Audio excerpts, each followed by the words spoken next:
Assalamualaikum warahmatullahi wabarakatuh. Halo pemirsa dimanapun kalian berada, salam sejahtera untuk kita semua. Semoga kita semua dalam keadaan sehat dan tetap dalam lindungannya.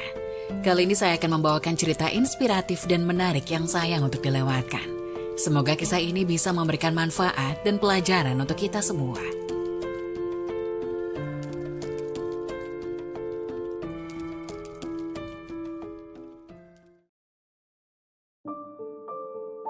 Astagfirullah, 7 kali naik haji tidak bisa melihat Ka'bah. Ternyata semasa hidup melakukan hal ini.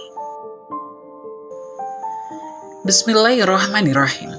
Sebagai seorang anak yang berbakti kepada orang tuanya, Hasan, bukan nama sebenarnya, mengajak ibunya untuk menunaikan rukun Islam yang kelima. Sarah juga bukan nama sebenarnya, sang ibu tentu senang dengan ajakan anaknya itu. Sebagai muslim yang mampu secara materi, mereka memang berkewajiban menunaikan ibadah haji. Segala perlengkapan sudah disiapkan. Singkatnya, ibu anak ini akhirnya berangkat ke Tanah Suci. Kondisi keduanya sehat walafiat, tak kurang satu apapun. Tiba harinya mereka melakukan tawaf dengan hati dan niat ikhlas menyeru panggilan Allah, Tuhan semesta alam. Labaik Allahumma labaik, aku datang memenuhi seruanmu ya Allah. Hasan menggandeng ibunya dengan berbisik, Umi, unsurilah Ka'bah. Bu, lihatlah Ka'bah. Hasan menunjuk kepada bangunan 4 persegi berwarna hitam itu. Ibunya yang berjalan di sisi anaknya tak bereaksi. Dia diam. Perempuan itu sama sekali tidak melihat apa yang ditunjukkan oleh anaknya. Hasan kembali membisiki ibunya. Ia tampak bingung melihat raut wajah ibunya. Di wajah ibunya tampak kebingungan. Ibunya sendiri tak mengerti mengapa ia tak bisa melihat apapun selain kegelapan. Beberapa kali ia mengusap-usap matanya, tapi kembali yang tampak hanyalah kegelapan. Padahal tak ada masalah dengan kesehatan matanya. Beberapa menit yang lalu ia masih terlihat segalanya dengan jelas. Tapi mengapa memasuki Masjidil Haram, segalanya menjadi gelap gulita. 7 kali haji anak yang soleh itu bersimpuh di hadapan Allah, ia salat memohon ampunannya. Hati Hasan begitu sedih. Siapa yang datang ke Baitullah mengharap rahmatnya, terasa hampa menjadi tamu Allah, tanpa menyaksikan segala kebesarannya, tanpa merasakan kuasanya dan juga rahmatnya.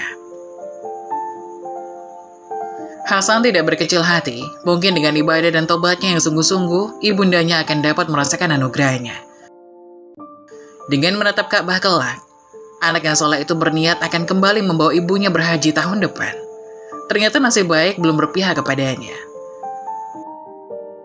Tahun berikutnya kejadian serupa terulang lagi. Ibunya kembali dibutakan di dekat Ka'bah, sehingga tak dapat melihat bangunan yang merupakan simbol persatuan umat Islam itu. Wanita itu tidak bisa melihat Ka'bah. Hasan tidak patah arang, ia kembali membawa ibunya ke Tanah Suci tahun berikutnya. Anehnya, ibunya tetap saja tak dapat melihat Ka'bah. Setiap berada di Masjidil Haram, yang tampak di matanya hanyalah gelap dan gelap. Begitulah keganjilan yang terjadi pada diri Sarah, hingga kejadian itu berulang sampai 7 kali menunaikan ibadah haji. Hasan tak habis pikir, ia tak mengerti apa yang menyebabkan ibunya menjadi buta di depan Ka'bah. Padahal setiap berada jauh dari Ka'bah, penglihatannya selalu normal. Ia bertanya-tanya, apakah ibunya punya kesalahan sehingga mendapat azab dari Allah Subhanahu wa Ta'ala? Apa yang telah diperbuat ibunya sehingga mendapat musibah seperti itu? Segala pertanyaan berkecamuk dalam dirinya. Akhirnya diputuskan untuk mencari seorang alim ulama yang dapat membantu permasalahannya. Beberapa saat kemudian ia mendengar ada seorang ulama yang terkenal karena kesolehannya dan kebaikannya di Abu Dhabi. Tanpa kesulitan berarti, Hasan dapat bertemu dengan ulama yang dimaksud. Ia pun mengutarakan masalah kepada ulama yang soleh ini. Ulama itu mendengarkan dengan seksama, kemudian meminta agar ibu dari Hasan mau menelponnya. Anak yang berbakti ini pun pulang, setibanya di tanah kelahirannya, ia meminta ibunya untuk menghubungi ulama dari Abu Dhabi tersebut. Beruntung, sang ibu mau memenuhi permintaan anaknya. Ia pun mau menelpon ulama itu dan menceritakan kembali peristiwa yang dialaminya di Tanah Suci. Ulama itu kemudian meminta Sarah introspeksi, mengingat kembali. Mungkin ada perbuatan atau peristiwa yang terjadi padanya di masa lalu, sehingga ia tidak mendapat rahmat Allah. Sarah diminta untuk bersikap terbuka, mengatakan dengan jujur apa yang telah dilakukannya. Anda harus berterus terang kepada saya, karena masalah Anda bukan masalah sepele, kata ulama itu pada Sarah. Sarah terdiam sejenak, kemudian ia meminta waktu untuk memikirkannya. 7 hari berlalu, akan tetapi ulama itu tidak mendapat kabar dari Sarah. Pada minggu kedua, setelah percakapan pertama mereka, akhirnya Sarah menelpon. "Ustadz, waktu saya masih muda, saya bekerja sebagai perawat di rumah sakit," cerita Sarah akhirnya. "Oh bagus, pekerjaan perawat adalah pekerjaan mulia," potong ulama itu. "Tapi saya mencari uang sebanyak-banyaknya dengan berbagai cara, tidak peduli apakah cara saya itu halal atau haram," ungkapnya terus terang. Ulama itu terperangah, ia tidak menyangka wanita itu akan berkata demikian. "Di sana, saya seringkali menukar bayi, karena tidak semua ibu senang dengan bayi yang telah ia lahirkan.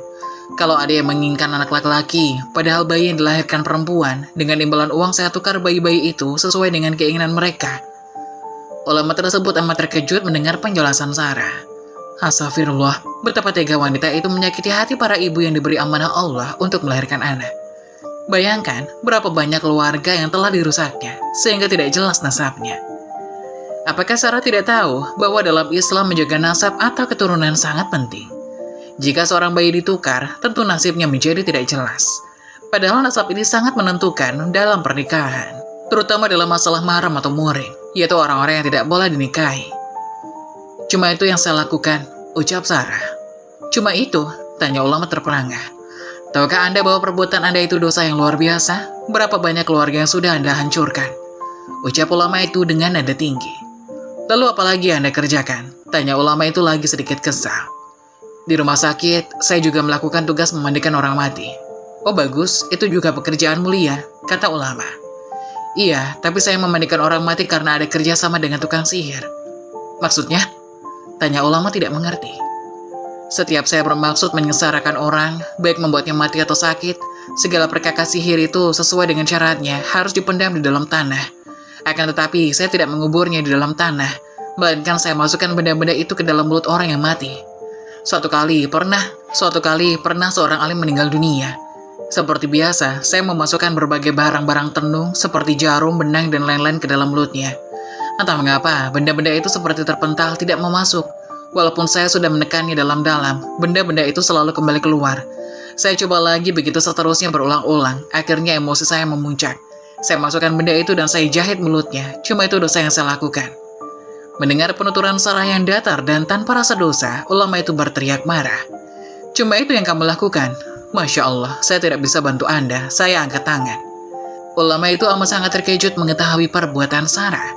Tidak pernah terbayang dalam hidupnya ada seorang manusia, apalagi ia adalah wanita, yang memiliki nurani begitu tega, begitu keji. Tidak pernah terjadi dalam hidupnya ada wanita yang melakukan perbuatan sekeji itu. Akhirnya ulama itu berkata, "Anda harus memohon ampun kepada Allah karena hanya Dialah yang bisa mengampuni dosa Anda." Setelah beberapa lama, sekitar 7 hari kemudian, ulama tidak mendengar kabar selanjutnya dari Sarah. Akhirnya ia mencari tahu dengan menghubunginya melalui telepon. Ia berharap Sarah telah bertobat atas segala perbuatannya. Ia berharap Allah akan mengampuni dosa Sarah, sehingga rahmat Allah datang kepadanya. Karena tak juga memperoleh kabar, ulama itu menghubungi keluarga Hasan di Mesir. Kebetulan yang menerima telepon itu adalah Hasan sendiri. Ulama menanyakan kabar Sarah. Ternyata kabar duka yang diterima ulama itu. "Umi sudah meninggal 2 hari setelah menelpon Ustadz," ujar Hasan. Ulama itu pun terkejut. "Bagaimana ibumu meninggal, Hasan?" tanya ulama itu. Hasan pun akhirnya bercerita. Setelah menelpon sang ulama, 2 hari kemudian ibunya jatuh sakit dan meninggal dunia. Yang mengejutkan adalah peristiwa penguburan Sarah.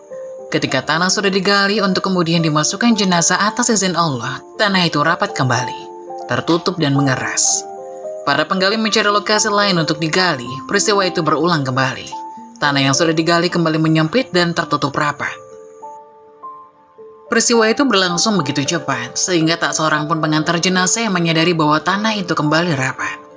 Peristiwa itu terjadi berulang-ulang. Para pengantar yang menyaksikan peristiwa itu merasa ngeri dan merasakan sesuatu yang aneh terjadi. Mereka yakin kejadian tersebut pastilah berkaitan dengan perbuatan si mayit. Waktu terus berlalu, para penggali kubur putus asa dan kecapean karena pekerjaan mereka tak juga usai. Siang pun berlalu, petang menjelang, bahkan sampai hampir maghrib. Tidak ada satupun lubang yang berhasil digali. Mereka akhirnya pasrah dan beranjak pulang. Jenazah itu dibiarkan saja tergeletak di hamparan tanah kering kerontang. Sebagai anak yang begitu sayang dan hormat pada ibunya, Hasan tidak tega meninggalkan jenazah orang tuanya di tempat itu tanpa dikubur. Kalaupun dibawa pulang, rasanya tidak mungkin.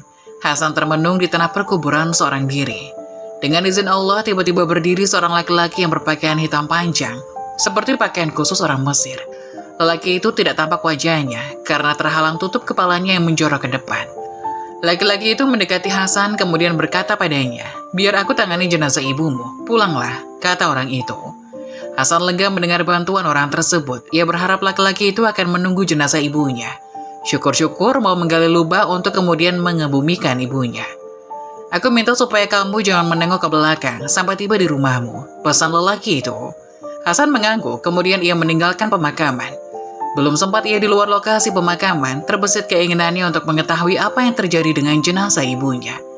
Sedetik kemudian ia menengok ke belakang, betapa pucat wajah Hasan melihat jenazah ibunya itu sudah dililit api. Kemudian api itu menyelimuti seluruh tubuh ibunya. Belum habis rasa herannya, sedetik kemudian dari arah yang berlawanan, api menerpa wajah Hasan. Hasan ketakutan, dengan langkah 1000 ia pun bergegas meninggalkan tempat itu. Demikian yang diceritakan Hasan kepada ulama itu. Hasan juga mengaku bahwa separuh wajahnya yang tertampar api itu kini berbekas kehitaman karena terbakar. Ulama itu mendengarkan dengan seksama semua cerita yang diungkapkan Hasan. Ia menyarankan agar Hasan segera beribadah khusyuk dan meminta ampun atas segala perbuatan dan dosa-dosa yang pernah dilakukan oleh ibunya. Akan tetapi ulama itu tidak menceritakan kepada Hasan apa yang telah diceritakan oleh ibunya kepada ulama itu. Ulama itu meyakinkan Hasan bahwa apabila anak yang saleh itu memohon ampun dengan sungguh-sungguh, maka bekas luka di pipinya dengan izin Allah akan hilang. Benar saja, tak berapa lama kemudian Hasan kembali mengabari ulama itu bahwa lukanya yang dulu amat terasa sakit dan panas luar biasa, semakin hari bekas kehitamannya menghilang. Tanpa tahu apa yang telah dilakukan ibunya selama hidup, Hasan tetap mendoakan ibunya. Ia berharap apapun perbuatan dosa yang telah dilakukan oleh ibunya akan diampuni oleh Allah Subhanahu wa Ta'ala. Semoga penjelasan tadi dapat memberikan hikmah dan bermanfaat untuk penonton semuanya. Jangan lupa like, subscribe channel ini agar tidak ketinggalan info-info bermanfaat lainnya. Sekian dari kami, terima kasih. Wassalamualaikum warahmatullahi wabarakatuh.